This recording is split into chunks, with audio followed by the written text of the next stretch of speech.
পেয়ারা সফল ব্যবসায়ী ভোলা মণ্ডলের সাথে কথা বলছি।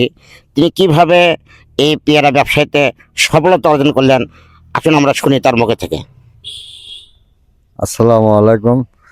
আমি পেয়ারা সামনে অল্প 40 শতক করেছিলাম, সেটা লাভবান হয় আবার ফির 4 বিঘা 10 শতক লাগাছি। কি গতবার কি লাভবান হয়েছিলেন নাকি? লাভবান হয়েছিলাম। ও, এবার কতখানি লাগাচ্ছেন আপনি? 4 বিঘা 10 শতক। 4 বিঘা 10 শতক। ও, তা আপনাদের এই কৃষি ইয়েতে আপনারা কিভাবে এই চিন্তা ভাবনা করলেন যে ব্যবসা কিভাবে চিন্তা মাথায় আসলো? কৃষি ভাগে আমরা ছেলে ব্যবসা করে, তো ফলেরই ব্যবসা করে, লাইটর থেকে নিয়ে আসে, সেই সেই হিসেবে লাভবান দেখে তাই লাগা। ওই চারাগুলো নাটোর থেকে নিয়ে আসে? লাইটর থেকে নিয়ে আসছে। এটা কি কি পেয়ারা এটা? থাইগোল। থাইগোল পেয়ারা। থাইগোল।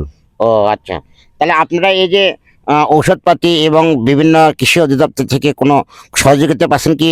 কখনো সরকারের থেকে অল্প কিছু পাইছি। পাচ্ছেন? হ্যাঁ।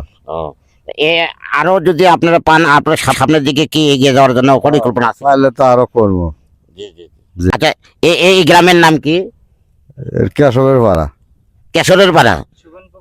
সুগনপুকুর কেশবের পাড়া, ও, গাবতলী উপজেলা, বগুড়া। গাবতলী উপজেলা, বগুড়া। আচ্ছা, ধন্যবাদ আপনাকে।